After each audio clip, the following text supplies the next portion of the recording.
Next, one and more than one correct answer type question is the two non-conducting sphere of radii r1 and r2 and carrying uniform volume charge density plus rho and minus rho respectively are placed such that they are partially overlapped as shown in the figure at all points in the overlapping region.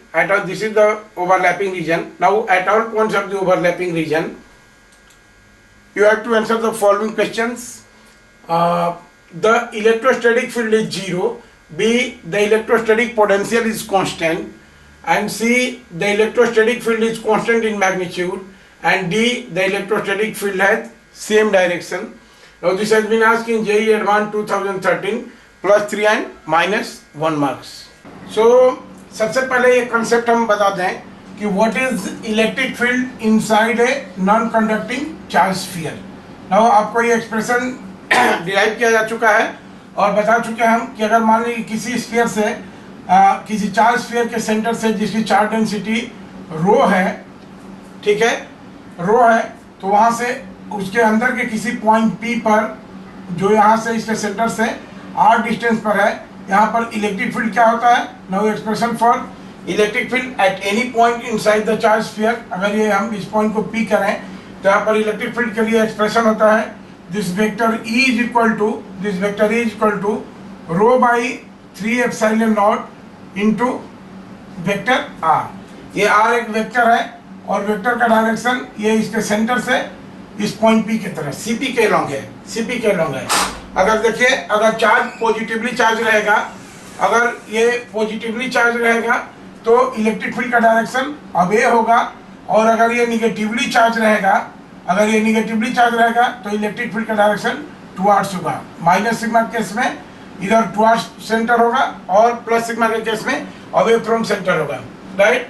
तो इसी concept को use करते हैं हम. ये cavity दिया हुआ है, दोनों का ओवरलैपिंग रीजन है.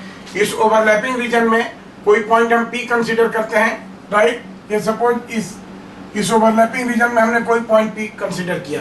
देयरफॉर इस प्लस, अब ये देखिए दो चार्ज स्फीयर हैं, एक की चार्ज डेंसिटी प्लस सिग्मा और दूसरे की माइनस सिग्मा है, प्लस रो और दूसरे की माइनस रो है. तो यहाँ से अगर हम इस स्फीयर के चलते इलेक्ट्रिक फील्ड का डायरेक्शन करें तो ये क्या होगा, this will B direction of electric field, right. और इसको अगर हम E1 करें तो this will B direction of E1. और जानते हैं कि निगेटिव चार्ज के चलते क्या होगा इलेक्ट्रिक फील्ड का direction, it is towards the centre. अभी कंसेप्ट में बताया है. तो निगेटिव इसके चलते जो इलेक्ट्रिक फील्ड का डायरेक्शन हो जाएगा this is towards the centre. और इसको अगर हम E2 करें, तो हमारा E1 क्या हो जाएगा, the value of vector E1 will be equal to how much, this is rho by 3 epsilon not into ये हो जाएगा, ये पॉइंट P अगर इसको करते हैं तो this is C1P, vector C1P. And similarly E2 क्या हो जाएगा, देखिए E2 टुवर्ड्स सेंटर हो जाएगा, इसलिए इसका डायरेक्शन ही चेंज कर दिया है. और ये हो जाएगा this is rho upon 3 epsilon naught, और ये क्या हो जाएगा vector PC2. So this is vector PC2, right.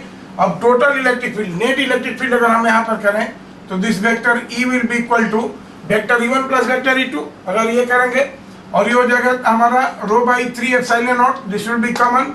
तो ये क्या हो जाएगा vector C1P plus vector PC2, right.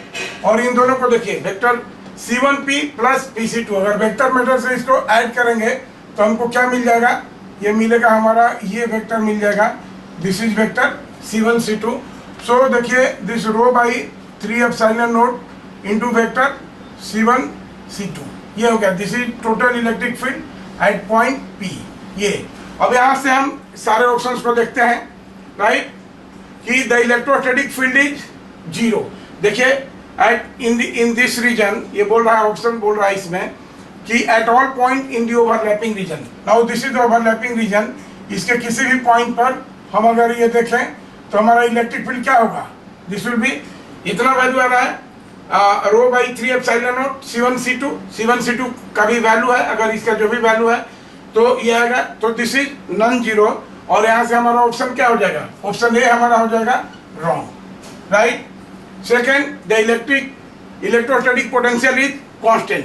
अब यहाँ पर देखिए, यहाँ पर इलेक्ट्रोस्टैटिक पोटेंशियल भी कांस्टेंट नहीं होगा, तो this is also wrong. Now C option है हमारा, the electrostatic field is constant in magnitude. अब देखिए किसी भी इस शेडेड रीजन में कहीं पर भी इलेक्ट्रिक फील्ड का मैग्नीट्यूड क्या हो जाएगा, vector A is rho 3 epsilon not into this distance C1C2। So ये इलेक्ट्रिक फील्ड का मैग्नीट्यूड कांस्टेंट हो जाएगा, ये सही है। और last option D, the electrostatic field है सेम डायरेक्शन। देखिए अब यहाँ से हम देखेंगे कि vector E is along C1C2, right. तो यहाँ पर इस रीजन में कहीं भी देखेंगे तो जो हमारा इलेक्ट्रिक फील्ड का डायरेक्शन होगा, this is parallel to C1C2, this is the direction of electric field. तो ऑल सारे पॉइंट पर इलेक्ट्रिक फील्ड का डायरेक्शन क्या हो जाएगा, in the same direction to that of C1C2। So our option D is also correct. तो इसमें हमारा क्या है, option C is correct and option D is correct.